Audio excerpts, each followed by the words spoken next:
No, več kot očitno gre še za enega v nizu zavajanj, neresnic strani najvišjih predstavnikov Banke Slovenije. Gre za dejstvo, da torej tudi cenitev niso izvajala podjetja oziroma posamezniki, ki bi bili za to pooblaščeni, pač pa družbe namenjene svetovanju. Ocenjevanje likvidacijske vrednosti nepremičnin, kot rečeno, Banka Slovenije ni ocenjevalec, mi tukaj nismo eksperti za to, ne izvajamo tovrstnih aktivnosti, nismo zanje usposobljeni in, kot rečeno, so za to usposobljeni revizori in licencirani ocenjevalci nepremičnin in drugih vrst premoženja, ki so bili v procesu najeti. Gre za precej perfiden trik. Namreč tako družba Ernst & Young kot Deloitte imata poleg revizijskih družb tudi družbe, ki so namenjene svetovanju, ki pa niso zavezane upoštevanju mednarodnih standardov, ki nenazadnje ne nosijo neposredne odgovornosti oziroma pooblaščeni cenilci.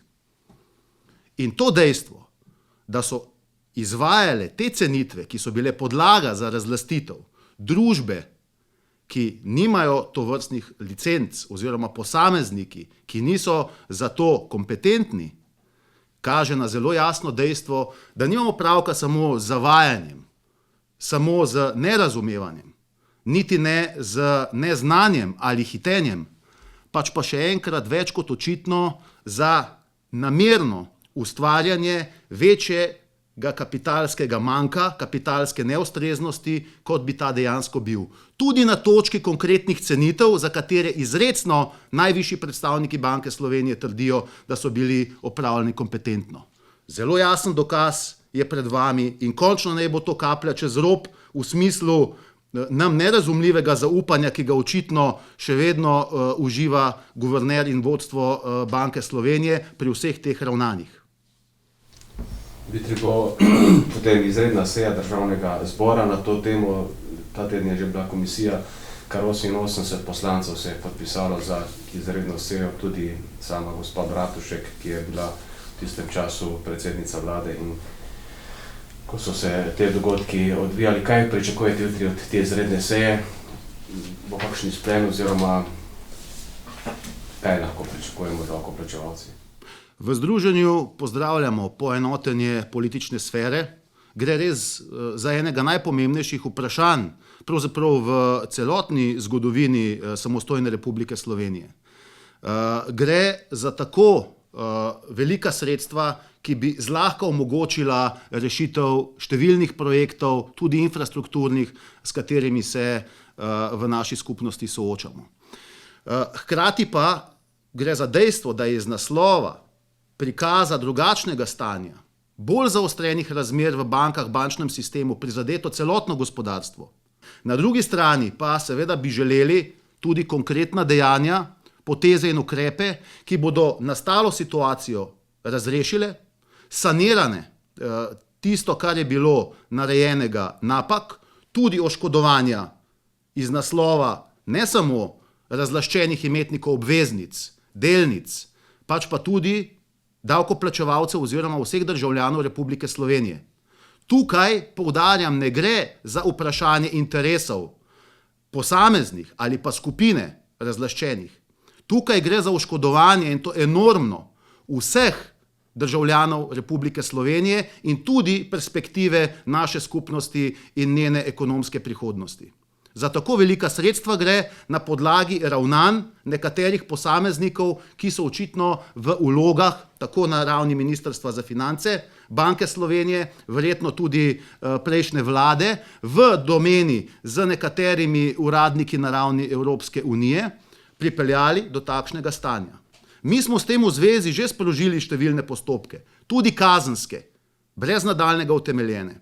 Za današnjimi dodatnimi razkritji dejstev, ki so več kot očitna in jih je pravzaprav nemogoče kakorkoli relativizirati, se potrjuje to, na kar opozarjamo argumentirano že lep čas, praktično vse od razlastitev oziroma od priprave in postopkov novele zakona o bančništvu. Sporne novele, ki še vedno ni dočakala ustavne presoje, torej že več kot leto je od tega, kar je bila uveljavljena, tudi razlastitve. Na drugi strani pa, kot kaže, niti Banka Slovenije, ki je bila vpeta v pripravo sporne novele zakona, sama ne spoštuje njegovih določb. Vsaj v tej točki, ko je govora o tem, kdo bi moral opraviti takšne cenitve.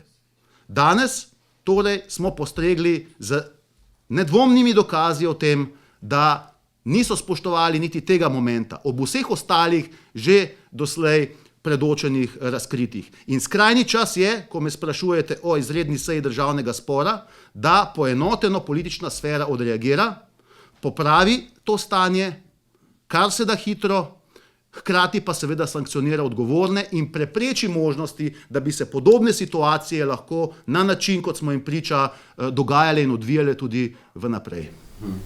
No, še to me zanima, ker gre za, kot pravite, enormno oškodovanje in največji fiasko slovenske politike v zgodovini. Vi ste tudi pobudnik za ustavitev prodaje Nove kreditne banke Maribor, dokler se situacija ta ne razreši. Zdaj banka je tik pred prodajo, pravzaprav. Kakšno je vaše stališče do Nove KBM? Nerazumno je hitenje s prodajo Nove KBM. Zaveze, ki so bile dane, vsaj znane, so drugačne. Prodaja naj bi bila izpeljana do konca leta 2016. Kar naenkrat se je po vseh teh postopkih, pre nekatere smo sprožili tudi iz naslova združenja naših strokovnih sodelavcev in vseh, ki so vključeni, da je s temi procesi bilo kar naenkrat potrebno hiteti. Glede jutrišnje izredne seje državnega zbora bi bilo morda smiselno, da se postopke prodaje ne ustavi, pač pa, da se jih zadrži in ponovno odpre možnost, da vstopijo tudi drugi ponudniki v proces prodaje Nove KBM. Zakaj? V tem času, ravno teden dni nazaj, so namreč nastopila nova, sila pomembna, ključna dejstva, ki lahko na pogoje okvire prodaje vplivajo. Torej, bili so objavljeni revidirani rezultati družbe banke Nova KBM, ki dejansko potrjujejo, da je bila kapitalska ustreznost 26-odstotna. To popolnoma spremeni situacijo in tudi okvire, pod katerimi seveda smo prepričani, da bi vstopili pod pogoji, ki jih poznamo danes, ponudniki, ki bi utegnili ponuditi boljše pogoje. Zato bo iz tega naslova in s hitenjem dejansko nastopilo oškodovanje in nepopravljive posledice za Republiko Slovenijo, njene državljane, davkoplačevalce, seveda pa tudi tiste, ki so bili razlaščeni iz tega naslova. Hkrati pa seveda velja izpostaviti, da morda hitenje, pogojeno tudi s tem, kar smo videli v nekaterih drugih primerih, da se pred morebitno zaustavitvijo na ravni ali odločitvijo državnega zbora s tem v zvezi ali ustavnega sodišča, te odločitve prehiti, kajti morda bi se spet izkazalo, da so kakšne stvari, kot v nekaterih drugih primerih, bile pravzaprav dogovorjene, že tudi protokolirane, preden je to dejansko bilo sprejeto in pa javno, formalno, kot tako tudi objavljeno, pripoznano in izpeljano. Z resnim problemom se soočamo in več kot očitno je, da hitenje s prodajo v primeru Nove KBM škodljivo. Vi veste, da smo iz naslova združenja ponudili, da smo pripravljeni pod temi pogoji ponuditi in doseči in vzpostaviti konzorcij, ki lahko ponudi boljšo ceno odkupa. Zavrnjeni smo bili z ravni vlade, Ministrstva za finance, Slovenskega državnega holdinga in seveda svetovalca pri prodaji, za katerega se je že izkazalo, da je njegova vloga problematična in sporna glede na konflikt interesov. To je popolnoma jasno. In s tem v zvezi najmanj, kar je, bi bilo potrebno pozor navzlic vsem želenim medijskim spinom o tem, da gre za konstrukt, za prizadevanje nasprotnikov lastninjenja, privatizacije nekaterih družb v Republiki Sloveniji.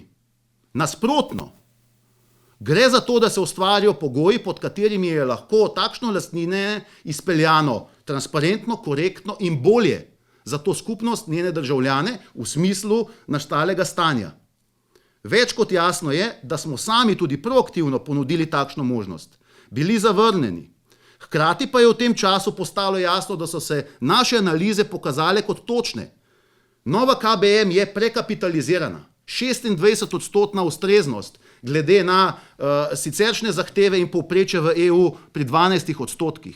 To ponovno pomeni neposredno to, da lahko iz te banke njen kupec pri teh pogojih, ki so danes znani, vzame sredstva celotne kupnine, ki je ponujena neposredno ven, pa mu bodo še vedno ostale vse obveznice Republike Slovenije v tej banki, vse terjatve iz naslova prenešene torej tudi na DUTB in ne nazadnje seveda sama banka z nepremičninami, z mrežo in skratka z svojimi komitenti.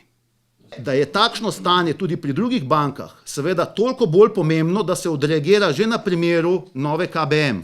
Kajti lahko si mislimo, da je podoben scenarij mišljen in predviden in usmerjen tudi v celoten bančni sistem v Republiki Sloveniji.